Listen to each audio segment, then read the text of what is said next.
Halo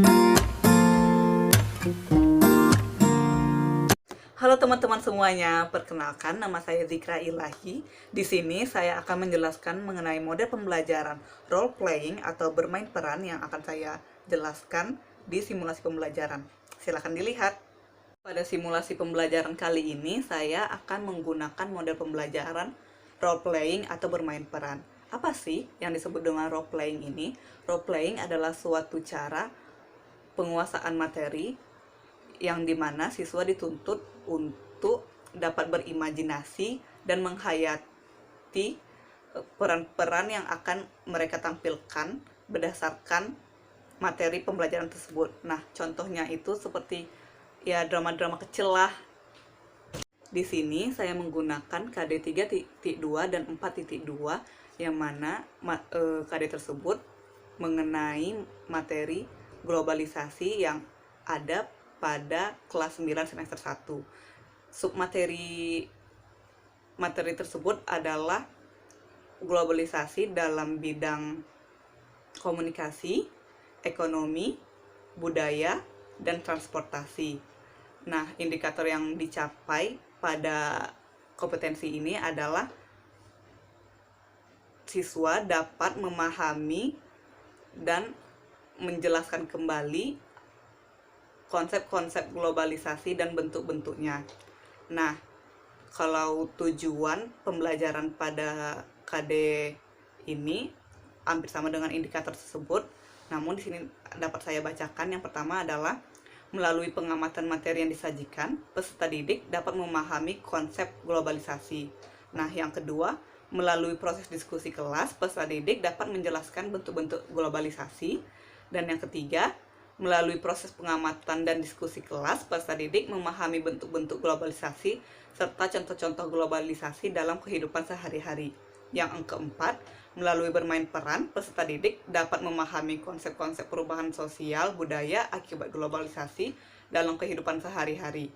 Nah, yang kelima, melalui proses pembelajaran ini, peserta didik dapat menghadapi arus globalisasi dalam kehidupan mereka sehari-hari.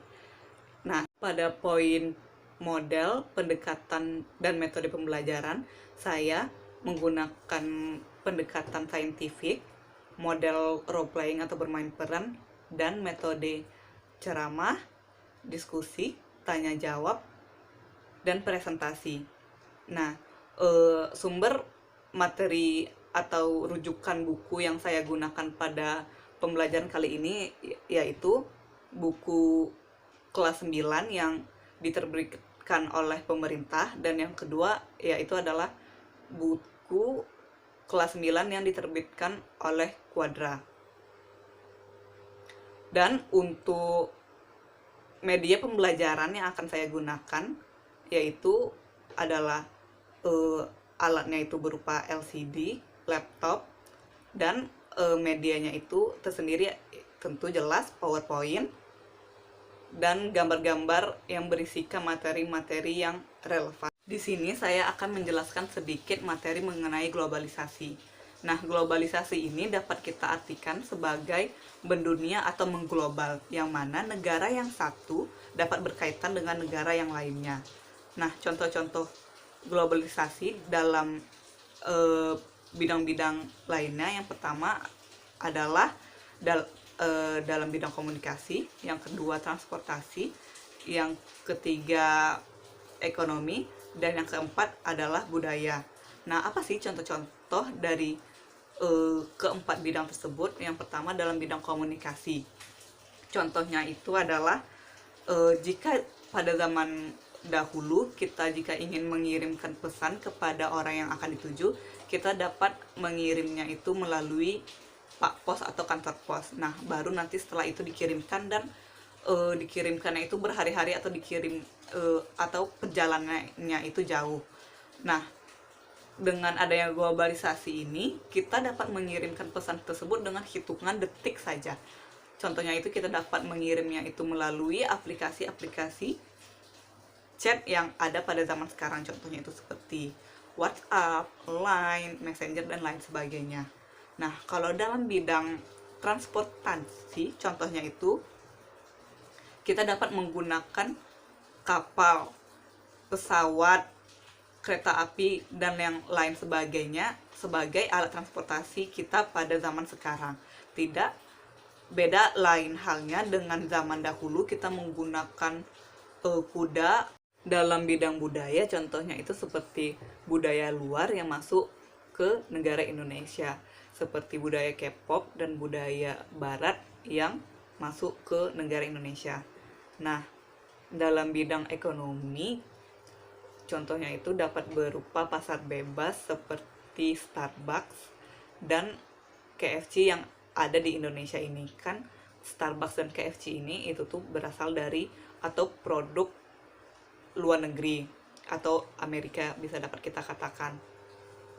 Nah, itu adalah materi-materi mengenai globalisasi. Nah, dalam langkah-langkah pembelajaran itu dapat terbagi menjadi 3, yaitu adalah ada kegiatan pendahuluan, yang kedua kegiatan inti, dan yang ketiga adalah kegiatan penutup. Nah, apa aja sih yang ada di kegiatan pendahuluan itu?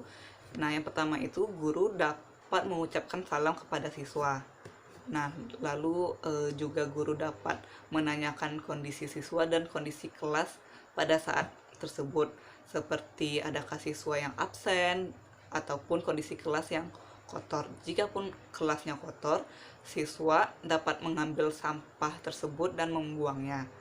Nah, juga di dalam kegiatan pendahuluan ini, guru dapat melakukan apersepsi ataupun guru mengaitkan pembelajaran sebelumnya dengan pembelajaran yang akan diajarkan pada hari ini. Nah, itu dapat dikatakan sebagai apersepsi untuk merecall kembali apa pelajaran-pelajaran yang telah diajarkan kepada siswa tersebut. Lalu pada kegiatan inti, guru dapat langsung masuk ke materi pembelajaran. Guru menjelaskan materi yang telah disiapkan guru tersebut sebelumnya, seperti media-medianya itu apa, alat-alatnya gimana, dan lain sebagainya. Nah, di sini saya akan menjelaskan itu, yaitu adalah model pembelajarannya. Model pembelajaran yang saya gunakan yaitu adalah model pembelajaran role playing sebagaimana telah saya terangkan di awal. Nah, langkah-langkah model pembelajaran role playing ini, yang pertama adalah guru membuat kelompok yang berisikan 5 orang ataupun sebagainya, bisa 4 orang, 6 orang, yang penting siswa tersebut berkelompok yang terdiri dari beberapa siswa. Nah, yang kedua, guru menjelaskan kompetensi yang hendak dicapainya. Nah, yang ketiga, siswa berdiskusi dalam kelompok untuk membuat peran yang akan ditampilkan. Nah, di sini siswa dapat memulai diskusinya dan mereka akan menampilkannya ke depan kelas. Nah, setelah mereka tampil, siswa lainnya dapat memberikan tanggapan kepada kelompok yang tampil mengenai penampilannya.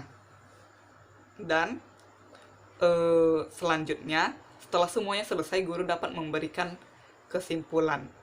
Setelah guru memberikan kesimpulan mengenai kelompok tersebut, kelompok selanjutnya dapat tampil sesuai dengan yang telah ditentukan. Nah, setelah seluruh kelompok tampil, guru dapat memberikan pertanyaan-pertanyaan mengenai materi tersebut, yaitu materi globalisasi, sebagai bentuk evaluasi guru untuk mengetahui sampai mana siswa tersebut